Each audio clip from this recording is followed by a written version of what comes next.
오늘은 마태복음 8장부터 10장까지입니다. 8장은 나병 환자, 그리고 백부장의 하인, 베드로의 장모, 가다라 지방의 귀신 들린 사람 등에 대한 예수님의 치유 사역이 소개되고 있습니다.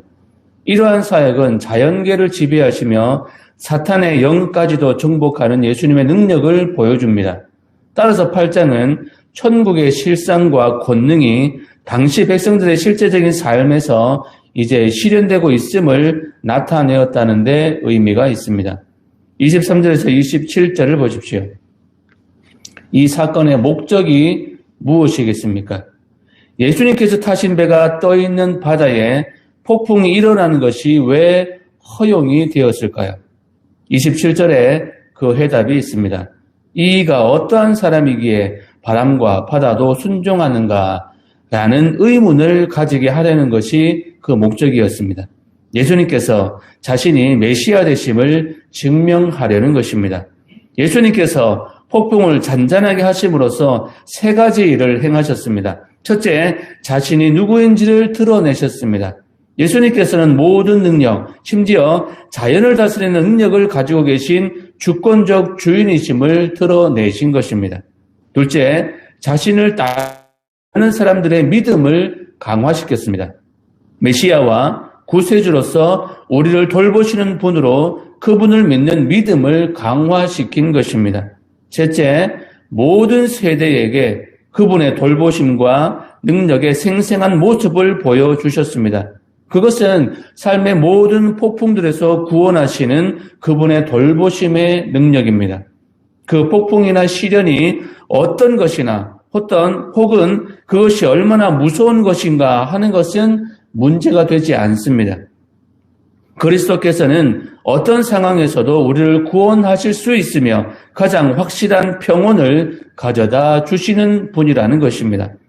하나님께서 믿는 사람들을 삶의 풍랑 속에서 구원하시는 그분의 놀라운 보호하심과 그 능력이 있으심을 보여주신 것입니다. 그리고 9장입니다. 중풍병자, 혈류병 환자, 한 관리의 죽은 딸, 맹인과 말 못하는 사람들을 고치신 사실이 기록되어 있습니다. 이곳의 치유 사역이 8장과 다른 점은 그것이 죄를 사하는 예수님의 권세와 연관되어 있다는 것입니다. 결국 예수님의 치유 목적은 죄사함을 통한 전 인류의 구원이며 이는 사랑해 주시며 큰 목자 되신 예수님의 모습을 잘 드러내는 것입니다. 1절에서 8절을 보십시오. 예수님께서는 자신을 열심히 그리고 끈기 있게 찾는 사람들의 믿음에 의해서 깊이 감동되셨습니다. 이 사람들은 많은 사람들 때문에 예수님께 가까이 갈 수 없었지만 그래도 포기하지 않았습니다. 그들은 지붕을 뜯어내고 병자를 예수님께로 내려 보냈습니다. 이런 열심이 예수님께서 그분의 사랑과 죄를 사하는 권세를 보여주는 계기가 되었으며 이로써 예수님께서는 의심할 바 없는 메시아이심을 증거하는 계기가 된 것입니다. 이제 10장입니다. 12제자를 선택하시고 그들을 전도 사역지로 파송하기 직전에 베푸신 예수님의 교훈으로서 시간상 제3차 갈릴리 사역 초기에 일어난 일입니다. 내용상 12제자의 명단과 복음 전파자의 자세, 그리고 복음 전파에 대한 예수님의 도우심과 섭리, 복음과 세상과의 대립, 말씀을 받아들인 사람에 대한 축복 등으로 나뉘어집니다. 1절에서 4절을 보십시오. 일찍이 사도들은 사람을 낚는 업으로 부르심을 입었습니다. 각 사람은 저마다의 독특한 방식으로 그리고 자신이 처한 환경으로부터 부르심을 입은 것입니다. 이제 예수님께서는 사도들이 그들의 처음 소명을 성취하러 나아가도록 부르고 계십니다. 어떤 의미로는 그들이 2번 부르심을 입은 것이라고 말할 수도 있겠습니다. 첫째, 그들은 헌신의 소명을 받았습니다. 그들은 사람을 낚는 어부가 되는 방법을 배우기 위해 엄격한 정규적인 훈련을 받아야 했습니다. 둘째, 그들은 사명을 수행하는 소명을 받았습니다. 그들은 사람을 낳기 위해 실제로 나아가는 실천적인 훈련을 받아야 했던 것입니다. 우리들도 제자로 부르시는 예수님을 생각하시면서 8장부터 10장까지 함께 보고 듣고 읽겠습니다.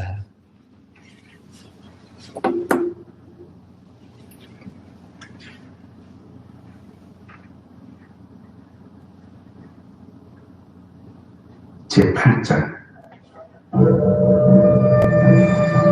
예수께서 산에서 내려오시니 수많은 무리가 따릅니다. 한 나비 왕자가 나와 절하며 이르되, 주여, 원하시면 저를 깨끗하게 하실 수 있나이다. 예수께서 손을 들어 그에게 대시니, 내가 원하노니 깨끗함을 받으라. 즉시 그의 나병이 깨끗하여지는지라. 삼가 아무에게도 이르지 말고 다만 가서 제사장에게 네 몸을 보이고 모세가 명한 예물을 드려 그들에게 주라. 예수께서 가버나움에 들어가시니 한 백부장이 나와 간구하여, 주여, 내 하인이 중풍병으로 지내고 몹시 괴로워하나이다. 내가 가서 고쳐주리라. 주여, 내 집에 들어오시면 나는 감당하지 못하겠사오니 다만 말씀으로만 하옵소서. 그러면 내 하인이 낫겠사옵나이다. 나도 남의 소아에 있는 사람이 내 아래에도 군사가 있으니 이더러 가라 하면 가고 저더러 오라 하면 오고 내 종도로 이것을 하라면 하나이다. 예수께서 들으시고 놀랍게 여겨 따르는 자들에게 이르시되, 내가 진실로 너에게 이르노니 이스라엘 중 아무에게서도 이만한 믿음을 보지 못하였노라. 또 너에게 이르노니 동서로부터 많은 사람이 이르러 아브라함과 이삭과 야곱과 함께 천국에 앉으려니 그날의 본 자손들은 바깥 어두운 데 쫓겨나 거기서 울며 이를 하리라. 예수께서 백부장에게 이르시되, 가라, 내 믿음대로 될지어다 하시니 그 즉시 하인이 나으니라. 예수께서 베드로의 집에 들어가사 그의 장모가 열병으로 앓는 것을 보시고 그의 손을 만지시니 열병이 떠나가고 여인이 일어나서 예수께 수종을 들더라. 저물매 사람들이 귀신 들린 자를 많이 데리고 예수께 오고요. 예수께서 말씀으로 귀신들을 쫓아내시고 병든 자들을 다 고치시니 이는 선지자 이사야를 통하여 하신 말씀에, 우리의 연약한 것을 친히 담당하시고 병을 짊어지셨도다 함을 이루려 하시니라. 예수께서 무리가 자기를 애워싼 것을 보시고 건너편으로 가기를 명하시니라. 한 서기관이 나와 예수께 아뢰되, 선생님이 어디로 가시든지 저는 따르리이다. 여우도 굴이 있고 공중의 새도 거쳐가 있으되 인자는 머리둘 곳이 없다. 제자 중에 또 한 사람이 이르되, 주여, 내가 먼저 가서 내 아버지를 장사하게 허락하옵소서. 죽은 자들이 그들의 죽은 자들을 장사하게 하고 너는 나를 따르라. 배에 오르심에 제자들이 따랐더니 바다에 큰 물이 일어나 배가 물결에 덮이게 되었을 때 예수께서는 춤추는지라. 그 제자들이 나와 깨우니, 주여, 구원하소서. 우리가 죽겠나이다. 어찌하여 무서워하느냐, 믿음이 작은 자들아 하시고 곧 일어나사 바람과 바다를 꾸짖으시니 아주 잔잔하게 되거늘 그 사람들이 놀랍게 여겨 이가 어떤 사람이기에 바람과 바다도 순종합니다. 또 예수께서 건너편 가다라 지방에 가시되 귀신 들린 자 둘이 무덤상에서 나와 예수를 만나니 그들은 몹시 사나워 아무도 그 길로 지나갈 수 없을 지경이다. 이에 그들이 소리질러, 하나님의 아버지, 우리가 당신과 무슨 상관이 있나이까? 때가 이르기 전에 우리를 괴롭게 하고 여기 오사나이까? 마치 멀리서 많은 돼지떼가 먹었는지라. 귀신들이 예수께 간구하여 이르되, 만일 우리를 쫓아내시면 돼지띠에 들여보내주소서. 가라. 들어가서 물에서 못을 하고 시던 자들이 달아나 시내에 들어가 이 모든 일과 귀신 들린 자의 일을 보하니 온 시내가 예수를 만나려고 나가서 보고 그 지방에서 떠나시기를 바랍니다. 제9장. 예수께서 배에 오르사 건너가 온 동네에 이르시니 침상에 놓은 중풍병자를 사람들이 데리고 오거늘 예수께서 그들의 믿음을 보시고 중풍병자에게 작은 자야, 안심하라. 내 죄 사함을 받았느니라. 어떤 서기관들이 속으로 이르되 이 사람이 신성을 모독한다. 예수께서 그 생각을 아시고 이르시되 너희가 어찌하여 마음에 악한 생각을 하느냐. 내 죄 사함을 받았느니라 하는 말과 일어나 걸어가라 하는 말 중에 어느 것이 쉽겠느냐. 그러나 인자가 세상에서 죄를 사하는 권능이 있는 줄을 너희로 알게 하려 하노라. 하시고 중풍병자에게 말씀하시되 일어나 내 침상을 가지고 집으로 가라. 그가 일어나 집으로 돌아가니 무리가 보고 두려워하며 이런 권능을 사람에게 주신 하나님께 영광을 돌립니다. 예수께서 그곳을 떠나 지나가시다가 마태라 하는 사람이 세 번에 앉아 있는 것을 보시고 나를 따르라 하시니 일어나 따릅니다. 예수께서 마태의 집에서 앉아 음식을 잡수실 때 많은 세리와 죄인들이 와서 예수와 그의 제자들과 함께 앉았더니 바리새인들이 보고 그의 제자들에게 어찌하여 너희 선생은 세리와 죄인들과 함께 잡수시느냐? 예수께서 들으시고 이르시되 건강한 자에게는 의사가 쓸데없고 병든 자에게라야 쓸데있느니라. 너희는 가서 내가 긍휼을 원하고 제사를 원하지 아니하노라 하신 뜻이 무엇인지 배우라. 나는 의인을 부르러 온 것이 아니요 죄인을 부르러 왔노라. 그때 요한의 제자들이 예수께 나와 우리와 바리새인들은 금식하는데 어찌하여 당신의 제자들은 금식하지 아니하나이까? 혼인집 손님들이 신랑과 함께 있을 동안에 슬퍼하지 있느냐? 그러나 신랑을 빼앗길 날이 이르리니 그때는 금식할 것이니라.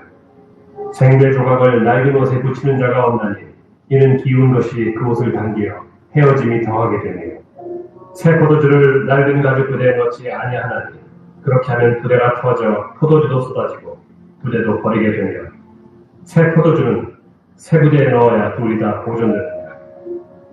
예수께서 이 말씀을 하실 때 한 관리가 와서 절하며 이르되 내 딸이 방금 죽었사오나 오셔서 그 몸에 손을 얹어주소서. 그러면 살아나겠나이다. 예수께서 일어나 따라가시니 제자들이 가더니 12해 동안이나 혈루증으로 앓는 여자가 예수의 뒤로 와서 그 겉옷가를 만지니 이는 제 마음에 그 거듭만 맞아도 구원을 받겠다. 예수께서 돌이켜 그를 보시며 이르시되 딸아, 안심하라. 내 믿음이 너를 구원하였다. 하시니 여자가 그 즉시 구원을 받습니다. 예수께서 그 관리의 집에 가서 피 입은 자들과 떠드는 무리를 보시고 물러가라. 이 소녀가 죽은 것이 아니라 잔다. 하시니 그들이 비웃더라. 무리를 내보낼 때 예수께서 들어가서 소녀의 손을 잡으시며 일어나는지라. 그 소문이 그 온 땅에 퍼지더라. 예수께서 거기에서 떠나가실세 두 맹인이 따라오며 소리질러 이르되 하나님의 자손이여 우리를 불쌍히 여기소서. 예수께서 집에 들어가시니 맹인들이 그에게 나아오거늘 예수께서 이르시되 내가 능히 이 일 할 줄을 믿느냐? 주여 그러오이다. 이에 예수께서 그들의 눈을 만지시며 이르시되 너희 믿음대로 되라. 하시니 그 눈들이 밝아지는지라. 예수께서 엄히 경고하시되 삼가 아무에게도 알리지 말라. 하셨으나 그들이 나가서 예수의 소문을 그 온 땅에 퍼뜨립니다. 그들이 나갈 때 귀신 들려 말 못하는 사람을 예수께 데리니 귀신이 쫓겨나고 말 못하는 사람이 말하는 무리가 놀랍게 여겨 이스라엘 가운데서 이런 일을 본 적이 없다. 바리새인들은 이르되 그가 귀신의 왕을 의지하여 귀신을 쫓아낸다. 예수께서 모든 도시와 마을에 두루다니사 그들의 회당에서 가르치시며 천국 복음을 전파하시며 모든 병과 모든 약한 것을 고치십니다. 무리를 보시고 불쌍히 여기시니 이는 그들이 목자 없는 양과 같이 고생하며 기중합니다. 이에 제자들에게 추수할 것은 많되 일꾼이 적으니 그러므로 추수하는 주인에게 청하여 추수할 일꾼들을 보내주소서 하라. 제10장 예수께서 그의 12제자를 부르사 더러운 귀신을 쫓아내며 모든 병과 모든 약한 것을 고치는 권능을 주시니라. 12사도의 이름을 부여하니 베드로라 하는 시몬을 비롯하여 그의 형제 안드레, 제베데의 아들 야고보, 그의 형제 요한, 빌립과 바돌로네, 도마와 세리마테, 알페오의 아들 야고보와 다데, 가나나인 시몬 및 가룟유다, 곧 예수를 파는 자. 예수께서 이 12를 내보내시며 명하여 이르시되 이방인의 길로도 가지 말고 사마리아인의 고을에도 들어가지 말고 오히려 이스라엘 집에 잃어버린 양에게로 가라. 가면서 전파하여 말하되 천국이 가까이 왔다 하고 병든 자를 고치며 죽은 자를 살리며 나병 환자를 깨끗하게 하며 귀신을 쫓아내되 너희가 거저받았으니 거저주라. 너희 전대에 금이나 은이나 동을 가지지 말고 여행을 위하여 배낭이나 두버릇이나 신이나 지팡이를 가지지 말라. 이는 일꾼이 자기의 먹을 것 받는 것이 마땅하며 어떤 성이나 마을에 들어가든지 그 중에 합당한 자를 찾아내어 너희가 떠나기까지 거기서 머물고 또 그 집에 들어가면서 평안하기를 빌라. 그 집이 이에 합당하면 너희 빈 평안이 거기 임할 것이요 만일 합당하지 아니하면 그 평안이 너희에게 돌아올 것입니다. 누구든지 너희를 영접하지도 아니하고 너희 말을 듣지도 아니하거든 그 집이나 성에서 나가 너희 발에 먼지를 떨어버리라. 내가 진실로 너희에게 이르노니 심판날에 소돔과 고모라 땅이 그 성보다 견디기 쉬우리라. 보라, 내가 너희를 보내니 양을 이리 가운데로 보낸 것 같도다. 그러므로 너희는 뱀같이 지혜롭고 비둘기같이 순결하라. 사람들을 삼가라. 그들이 너희를 공회에 넘겨주겠고 그들의 회당에서 채찍질하리라. 또 너희가 나로 말미암아 총독들과 임금들 앞에 끌려가니 이는 그들과 이방인들에게 증거가 되게 하려 하시리라. 너희를 넘겨줄 때 어떻게 또는 무엇을 말할까 염려하지 말라. 그때 너희에게 할 말을 주시리니 말하는 이는 너희가 아니라 너희 속에서 말씀하시리니 곧 너희 아버지의 성령이시니라. 장차 형제가 형제를 아버지가 자식을 죽는 데에 내주며 자식들이 부모를 대적하여 죽게 하리라. 또 너희가 내 이름으로 말미암아 모든 사람에게 미움을 받을 것이다. 끝까지 견디는 자는 구원을 얻으리라. 이 동네에서 너희를 박해하거든 저 동네로 피하라. 내가 진실로 너희에게 이르노니 이스라엘의 모든 동네를 다 다니지 못하여서 인자가 오리라. 제자가 그 선생보다 또는 종이 그 상전보다 높지 못하나니 제자가 그 선생 같고 종이 그 상전 같으면 족하도다. 집주인을 바알세불이라 하였거든 하물며 그 집 사람들이야. 그런즉 그들을 두려워하지 말라. 감추인 것이 드러나지 않을 것이 없고 숨은 것이 알려지지 않을 것이 없느니라. 내가 너희에게 어두운 데서 이르는 것을 광명한 데서 말하며 너희가 귓속말로 듣는 것을 집 위에서 전파하라. 몸은 죽여도 영혼은 능히 죽이지 못하는 자들을 두려워하지 말고 오직 몸과 영혼을 능히 지옥에 멸하실 수 있는 이를 두려워하라. 참새 2마리가 하나 쌀이온에 팔리지 않느냐. 그러나 너희 아버지께서 허락하지 아니하시면 그 하나도 땅에 떨어지지 아니하리라. 너희에게는 머리털까지 다 세신 바 되었나니 두려워하지 말라. 너희는 많은 참새보다 귀하리라. 누구든지 사람 앞에서 나를 시인하면 나도 하늘에 계신 내 아버지 앞에서 그를 시인할 것이요 누구든지 사람 앞에서 나를 부인하면 나도 하늘에 계신 내 아버지 앞에서 그를 부인하리라. 내가 세상에 화평을 주러 온 줄로 생각하지 말라. 화평이 아니오 검을 주러 왔노라. 내가 온 것은 사람이 그 아버지와 딸이 어머니와 며느리가 시어머니와 불화하게 하고 하니 사람의 원수가 자기 집안 식구리라. 아버지나 어머니를 나보다 더 사랑하는 자는 내게 합당하지 아니하고 아들이나 딸을 나보다 더 사랑하는 자도 내게 합당하지 아니하며 또 자기 십자가를 지고 나를 따르지 않는 자도 내게 합당하지 아니하니라. 자기 목숨을 얻는 자는 잃을 것이요 나를 위하여 자기 목숨을 잃는 자는 얻으리라. 너희를 영접하는 자는 나를 영접하는 것이요 나를 영접하는 자는 나를 보내신 이를 영접하는 것입니다. 선지자의 이름으로 선지자를 영접하는 자는 선지자의 상을 받을 것이요 의인의 이름으로 의인을 영접하는 자는 의인의 상을 받을 것이요 또 누구든지 제자의 이름으로 이 작은 자 중 하나에게 냉수 한 그릇이라도 주는 자는 내가 진실로 너희에게 이르노니 그 사람이 결단코 상을 잃지 아니하리라.